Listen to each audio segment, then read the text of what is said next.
Property విషయంలో కన్ఫ్యూజన్గా ఉన్నారా? Gated కమ్యూనిటీలో ఫ్లాట్ తీసుకోవాలా లేదా విల్లా తీసుకోవాలా?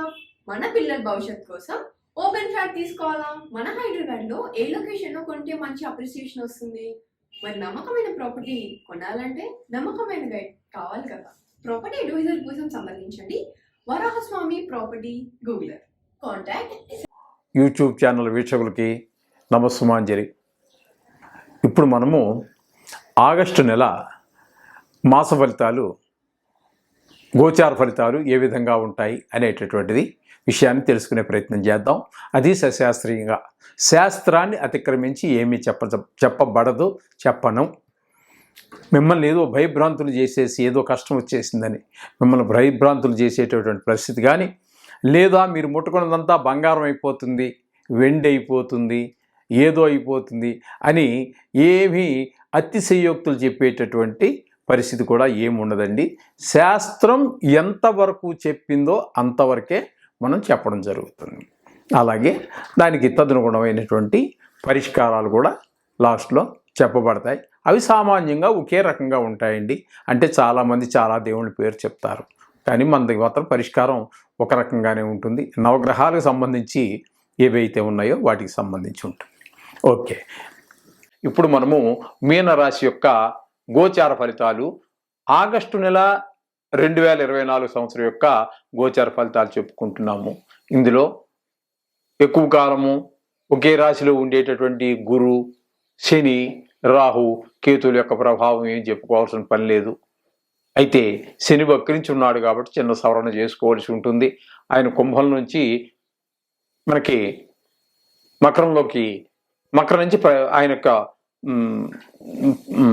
పనులన్నీ చేస్తూ ఉన్నారు కాబట్టి మనం ఇప్పుడు మీనరాశి వారికి ఏలినాటి శని ప్రభావం ఈ 139 రోజులు కొంచెం ఆయనకి ఆ మీనరాశి వారికి కాస్త విరామం, స్మాల్ బ్రేక్ అంటామే, అలాగా చిన్న బ్రేక్ ఒకటి ఏర్పడుతుంది. వాళ్ళకి కాస్త ఊపిరి తీసుకునేటువంటి అవకాశం ఉంటుంది. ఓకే, ఇకపోతే త్వరగా మారేటటువంటి ఒకే నెలలో ఒక రాశిలోను లేదా 2 రాశుల్లోనూ సంచరించేటటువంటి రవి, కుజ, బుధ, శుక్రగ్రహాల గురించి మనం ఇప్పుడు తెలుసుకునేటటువంటి సశాస్త్రీయమైన పద్ధతిలో తెలుసుకునేటువంటి ప్రయత్నం చేద్దాము. సశాస్త్రీయమైన పద్ధతిలో తెలుసుకునే ప్రయత్నం చేద్దాము. ఇప్పుడు రవి కర్కాటకంలో అంటే 5వ స్థానంలో సంచారము ఒక 16 రోజులు, తరువాతి 6వ స్థానంలో సంచారం ఒక 15 రోజులు జరుగుతూ ఉన్నది. అందుచేత మనకి ఇక్కడ 15 కుజుడు 5వ స్థానంలో యోగించకపోయినప్పటికీ 6వ స్థానంలో సంచరించేటటువంటి మిగతా 15 రోజులు కూడా 17 నుంచి ఆయన సింహంలో ప్రవేశిస్తూ ఉన్నారు. కర్కాటకం నుంచి 6వ స్థానం అవుతుంది. 6వ స్థానంలో సంచారం మనకి శుభప్రదమైనటువంటి ఫలితాన్ని ఇస్తాడు రవి.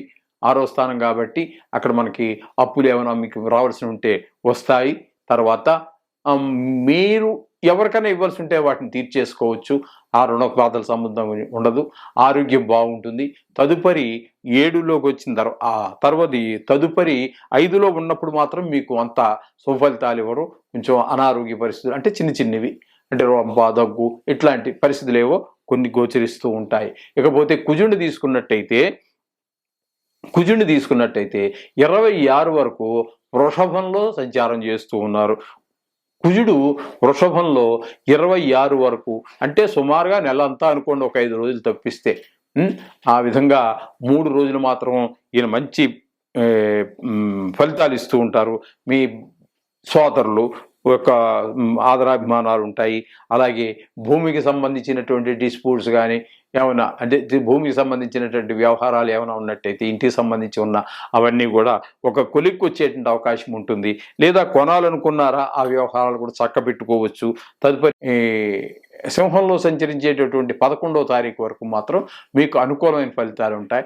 వ్యాపారంలో అట్లాగే కొంచెం వాక్కు విషయంలో ఇవన్నీ మీ యొక్క లాజిక్ ఉపయోగించేటటువంటిది, ఇవన్నీ కూడా మీకు అనుకూలమైనటువంటి ఫలితాలు బుధుడు కలగజేస్తూ ఉంటారు. ఇకపోతే శుక్రుడిని కనుక మీరు తీసుకున్నట్టయితే శుక్రుడు మీకు సింహంలో అంటే 6వ స్థానంలోను, తదుపరి కన్యలోను అంటే 6-7 స్థానాలలో ఆయన సంచారం చేస్తూ ఉన్నారు. శుక్రుడు మీకు 6-7 స్థానాల్లో శుభ ఫలితములను ఇవ్వజాలరండి. 6-7 స్థానాల్లో శుభ ఫలితములు ఇవ్వజాలరు. అందుచేత కొంచెము భార్యాభర్తల మధ్యన కొంచెము భేదాభిప్రాయాలు వచ్చేటువంటి అవకాశము, కొంచెం భోగాలు అనుభవించేటటువంటి అవకాశం కూడా కొంచెం తక్కువగా ఉండటము.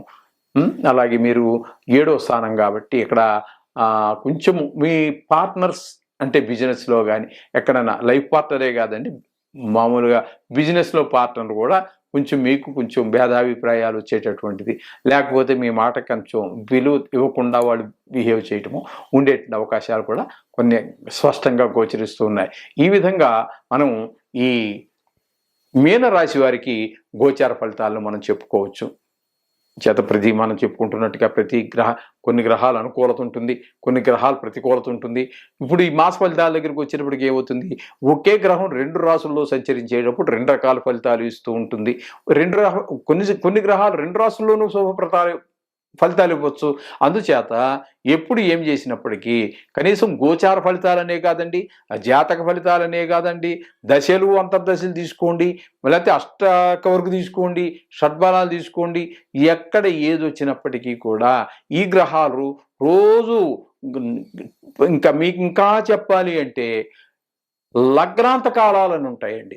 ఆ లగ్నాంత కాలాలు అనేటప్పటికి 2 గంటలకు సుమారుగా 2 గంటలకు ఒకసారి లగ్నం మారిపోతూ ఉంటుంది, గ్రహం మారిపోతూ ఉంటుంది లగ్నాంత కాలాల్లో. అందుచేత ఖచ్చితంగా ప్రతిరోజు ప్రతి నిమిషం వాళ్ళ చేతే నడపబడుతూ ఉంటుంది. కాబట్టి ఖచ్చితంగా నవగ్రహాలు కానీ నవగ్రహాలకు సంబంధించినటువంటివి ఏదైనా సరే స్మరణ చేసుకోండి, అంతా శుభం జరుగుతుంది. శుభం భూయాత్.